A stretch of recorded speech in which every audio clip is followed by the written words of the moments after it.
Big boss గందరగోళాన్ని ఒక కళ రూపంగా మార్చిన ఒక ఫేమస్ రియాలిటీ షో. ఎక్కడో నెదర్లాండ్లో పుట్టి ఇప్పుడు దాదాపుగా 70కి పైగా దేశాల్లో సక్సెస్ఫుల్గా రన్ అవుతుంది. ఆ 70 దేశాల్లో ఇండియా కూడా ఒకటి. ఇండియా విషయానికి వస్తే హిందీ, తెలుగు, తమిళ్, కన్నడ, మరాఠీ, బెంగాలీ, మలయాళం లాంగ్వేజెస్లో ప్రతి సంవత్సరం ఒక కొత్త సీజన్తో వస్తూ ఆడియన్స్ను అలరిస్తుంది. తెలుగులో కూడా బిగ్ బాస్కి మంచి క్రేజ్ ఉంది. ప్రతి కొత్త సీజన్ ఇంతకు ముందు సీజన్ కంటే గ్రాండ్గా ఉంటూ సెలబ్రిటీస్తో అండ్ సెలబ్రిటీ అవ్వాలి అనుకున్న వాళ్ళతో హయ్యెస్ట్ టీఆర్పీని మెయింటైన్ చేస్తుంది. ఇప్పటి వరకు Telugu big Boss 7 seasons plus ఒక ఓటీటీ సీజన్ని సక్సెస్ఫుల్గా పూర్తి చేసుకుంది. కానీ ఈ పూర్తయిన 8 సీజన్స్లో గెలిచిన విన్నర్స్ ఎక్కడున్నారు? బిగ్ బాస్లో ఉన్నప్పుడు వారికి ఉన్న క్రేజ్ బిగ్ బాస్ నుంచి బయటికి వచ్చాక ఉండట్లేదు. బిగ్ బాస్లో ఉన్నప్పుడు కంటెస్టెంట్స్ చేసే రచ్చను చూసి బట్టలు చింపేసుకొని కంటెస్టెంట్స్ని తమ సొంత వాళ్ళలాగా ఫీల్ అయ్యే ఆడియన్స్ వారు బయటికి వచ్చాక ఎందుకు ఆదరించట్లేదు? అసలు ఎందుకని Telugu big Boss contestants house నుంచి బయటకు వచ్చాక కనుమరుగైపోతున్నారు? అయితే ఇలా ఎందుకు జరుగుతుంది? వీడియో చాలా ఇంట్రెస్టింగ్గా ఉండబోతుంది. స్కిప్ చేయకుండా చివరి వరకు చూడండి. వీడియో నచ్చితే లైక్ చేయండి, ఛానల్ సబ్స్క్రైబ్ చేయండి. ఇంకెందుకు ఆలస్యం, let's get in to the video. Telugu big boss విన్నర్స్కి హౌస్ నుంచి బయటకు వచ్చాక సక్సెస్ అనేది చాలా అంటే చాలా తక్కువ. ప్రతి సీజన్లో విన్నర్స్ అయిన పార్టిసిపెంట్స్ని ఇప్పుడు ఒకసారి చూద్దాం. సీజన్ 1 నాకు తెలిసి బిగ్ బాస్లో బెస్ట్ సీజన్ ఇదే. అంటే ఓవర్ యాక్టింగ్ తక్కువగా ఉండి ఆడియన్స్కి కొంచెం ఎంటర్టైన్మెంట్ అందించిన సీజన్ ఇది. ఈ సీజన్లో ఆల్మోస్ట్ అందరూ పబ్లిక్ ఫిగర్సే.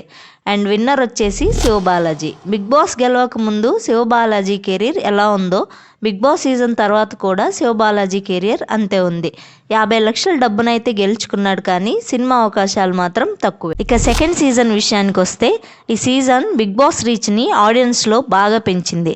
ఈ రీచ్ పెరగడానికి మెయిన్ కారణం ఆ సీజన్ విన్నర్ అయిన కౌశల్ మందా. ఒకానొక టైంలో కౌశల్ మందాని పవన్ కళ్యాణ్తో పోల్చడం మొదలుపెట్టారు. కౌశల్ ఆర్మీ అనే పేరుతో ఏవో ఫ్యాన్ గ్రూపులు క్రియేట్ చేసి రోడ్ మీద ర్యాలీలు చేశారు. ఈ ఫ్యాన్ ఫాలోయింగ్ చూసి కౌశల్ మందా జెట్ స్పీడ్లో మునగ చెట్టెక్కేశాడు. ఆ తర్వాత కౌశల్ మందా బిగ్ బాస్ నుంచి బయటకు వచ్చాక రైట్ అనే సినిమా తీశాడు. అది ఎప్పుడు రిలీజ్ అయిందో తెలియదు, కానీ లెఫ్ట్ నుంచి వెళ్ళిపోయింది. సీజన్ 3 విషయానికి వస్తే సీజన్ విన్నర్ రాహుల్ సిప్లిగంజ్. ముందు నుంచే మంచి ఎస్టాబ్లిష్డ్ సింగర్. బిగ్ బాస్ నుంచి వచ్చాక కూడా రాహుల్ కెరీర్ అలానే సాగింది. అంతేకాదు ఆస్కార్ స్టేజ్ మీద పాడే ఛాన్స్ కూడా రాహుల్కి వచ్చింది. కోర్స్ ఈ అవకాశానికి బిగ్ బాస్కి ఎటువంటి సంబంధం లేకపోయినా బిగ్ బాస్ హౌస్ నుంచి బయటకు వచ్చాక కూడా సక్సెస్ చూసిన విన్నర్ రాహుల్ అని చెప్పుకోవచ్చు. ఇక బిగ్ బాస్ 4 విన్నర్ అయిన అభిజిత్ ఇప్పటి వరకు బిగ్ బాస్లో పార్టిసిపేట్ చేసిన కంటెస్టెంట్స్ అందరికంటే తెలివైన కంటెస్టెంట్గా పేరు తెచ్చుకున్నాడు. ఎలాగైతే సీజన్ 4ని తన స్ట్రీట్ స్మార్ట్నెస్తో గెలిచాడో బిగ్ బాస్ తర్వాత కూడా అదే స్మార్ట్నెస్ని మెయింటైన్ చేస్తున్నాడు. వచ్చిన ప్రతి ఆఫర్ని యాక్సెప్ట్ చేయకుండా తనకి 100% నచ్చిన స్క్రిప్ట్స్నే సెలెక్ట్ చేసుకుంటున్నాడు. అండ్ 2 వెబ్ సిరీస్ని కూడా తీశాడు. వీటిలో ఒకటి రీసెంట్గా రిలీజ్ అయింది. బేసిక్గా అభిజిత్ ఒక గో గెటర్. అంటే ఛాన్సుల కోసం పరిగెత్తే టైప్ కాదు, ప్యాషన్ని ఫాలో అయ్యే టైప్. సో బిగ్ బాస్ తర్వాత అభిజిత్ ఫెయిల్ అయ్యాడు అని అనలేం, కానీ తనకు నచ్చిన వేలో తను వెళ్తున్నాడు. ఇక సీజన్ 5లో గెలిచిన విజే సన్నీ కూడా పెద్దగా లైమ్ లైట్లోకి రాలేకపోయాడు. అడపాదడపా సినిమాలు తీస్తున్నాడు, కానీ పెద్దగా సక్సెస్ అయితే రాలేదు. సీజన్ 6 విన్నర్ రేవంత్ బేసిక్గా ఒక సింగర్. సీజన్ గెలిచాక కూడా అతని కెరియర్ నార్మల్గానే కొనసాగుతుంది. బిగ్ బాస్ ఓటీటీ విన్నర్ బిందు మాధవి లేడీ విన్నర్గా ఫుల్ క్రేజ్ వచ్చింది. బయటకు వచ్చాక ఒక వెబ్ సిరీస్ కూడా చేసింది. ఇక పెద్దగా అవకాశాలు అయితే ఏమీ రాలేదు. ఇక రీసెంట్గా జరిగిన సీజన్ 7 విన్నర్ పల్లవి ప్రశాంత్ది పూర్తిగా డిఫరెంట్ స్టోరీ. మిగతా విన్నర్స్ కనీసం ఒక 6 నెలల పాటైనా ఏదో ఒక సక్సెస్ని చూశారు. షాపింగ్ మాల్స్ ఓపెనింగ్కి వెళ్ళడం, లేదా టీవీస్లో వచ్చే షోస్కి అటెండ్ అవ్వడం, ఇలాంటివి చేశారు. కోర్స్ పల్లవి ప్రశాంత్ కూడా కొన్ని బిగ్ బాస్ ఉత్సవం లాంటి వాటిలోకి వస్తున్నాడు అనుకోండి, కానీ బిగ్ బాస్ గెలిచిన వారంలోపే పల్లవి ప్రశాంత్ మీద కేసు పెట్టి లోపల వేశారు పోలీసులు. ఈ అరెస్ట్కి ముందు మాటికి 10 సార్లు రైతు బిడ్డ అని చెప్పుకునే పల్లవి ప్రశాంత్ ఫ్యూచర్ కన్ఫ్యూజన్లో పడింది. సో బేసిక్గా బిగ్ బాస్ కంటెస్టెంట్స్కి ఆ హౌస్ నుంచి బయటకు వచ్చాక ఆ సక్సెస్ తక్కువ. దాదాపు 100 రోజుల పాటు ఆ పరిమిత స్థలంలో 4 గోడల మధ్య నవ్వుతూ ఏడుస్తూ గందరగోళం చేసి బయటకు వస్తున్న కంటెస్టెంట్స్కి హౌస్ బయట ఎందుకు సక్సెస్ రావట్లేదు, హౌస్ బయట ఆడియన్స్ వాళ్ళని యాక్సెప్ట్ చేయకపోవడానికి గల కారణాలు ఏంటో ఇప్పుడు చూద్దాం. మొదటి కారణం ఆడియన్స్ పర్స్పెక్టివ్. బిగ్ బాస్ అనే షోని ఆడియన్స్ ఏ ఉద్దేశంతో చూస్తున్నారు, వారికి షో ద్వారా మంచి కిక్ వస్తుందనేది మెయిన్ పాయింట్. బేసిక్గా వేరే వాళ్ళ లైఫ్లో ఏం జరుగుతుందో తెలుసుకోవాలనే కుతూహలం ప్రతి ఒక్కరి మైండ్లో ఎంతో కొంత ఉంటుంది. ఆ పాయింట్నే బిగ్ బాస్ షో క్రియేటర్స్ బాగా యూజ్ చేసుకుంటున్నారు. సింపుల్గా చెప్పాలంటే బిగ్ బాస్ అనే పేరుతో ఒక హ్యూమన్ జూని క్రియేట్ చేసి ఆ జూలో సెలబ్రిటీస్ని అండ్ సెలబ్రిటీ అవ్వాలి అనుకున్న వారిని, కాంట్రవర్షియల్ ఫిగర్స్ని తీసుకొని పడేస్తున్నారు షో క్రియేటర్స్. ఇక వాళ్ళ మధ్యలో జరిగే గొడవలు, పోరాటాలు, అనుబంధాలతో పాటు వారు ఏం తింటున్నారు, ఎలా తింటున్నారు, తిండి దగ్గర కొట్టుకుంటున్నారా, బాత్రూమ్స్ కడిగే విషయంలో కొట్టుకుంటున్నారా అని వెయిట్ చేస్తూ ఎంజాయ్ చేస్తుంటారు. షోలో పెట్టే గేమ్స్ కూడా ఎలాగైనా గొడవయ్యే విధంగానే ఉంటాయి. సో ఒక్కసారి షో అయిపోయాక ఇవన్నీ ఉండవు. సో కంటెస్టెంట్స్కి బిగ్ బాస్ నుంచి బయటకు వచ్చాక ఆ సపోర్ట్ రాకపోవడానికి కారణం హౌస్లో ఉన్నప్పుడు ఆడియన్స్కి కంటెస్టెంట్స్ నుంచి వచ్చే కిక్ బయట లభించకపోవడం.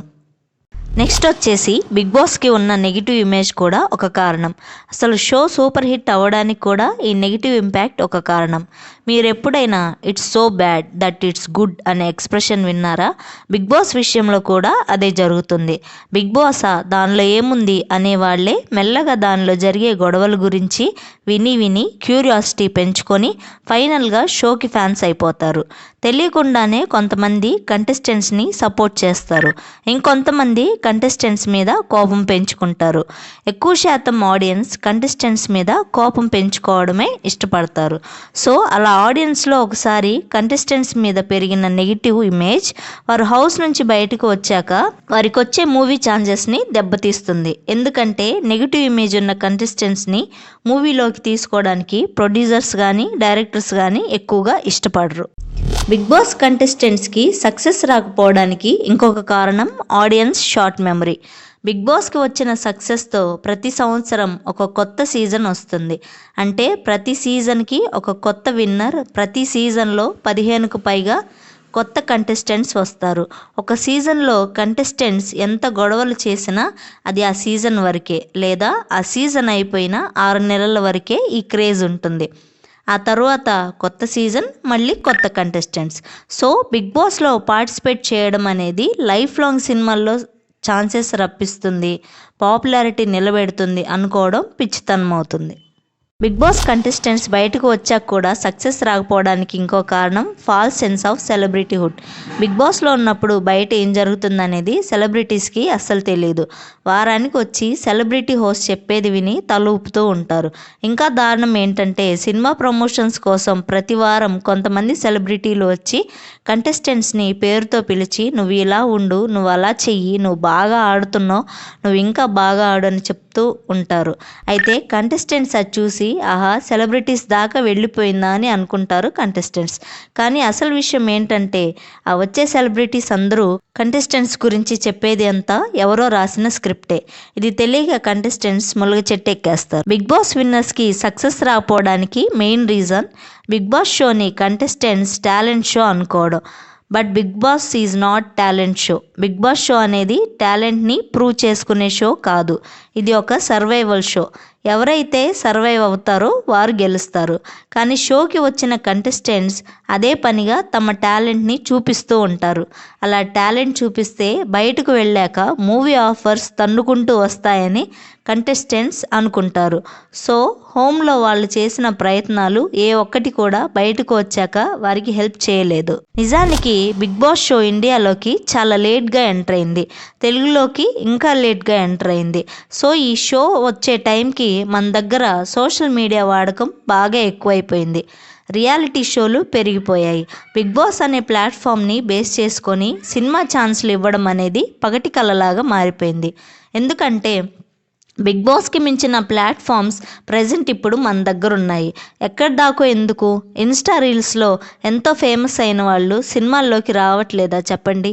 బిగ్ బాస్ ద్వారా సినిమా ఛాన్స్లు, పాపులారిటీ రాదు అని నేను పూర్తిగా అనట్లేదు.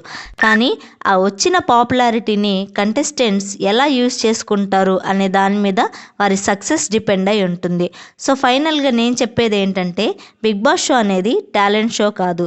దాని నుంచి వచ్చే పాపులారిటీ లైఫ్ లాంగ్ ఉండదు.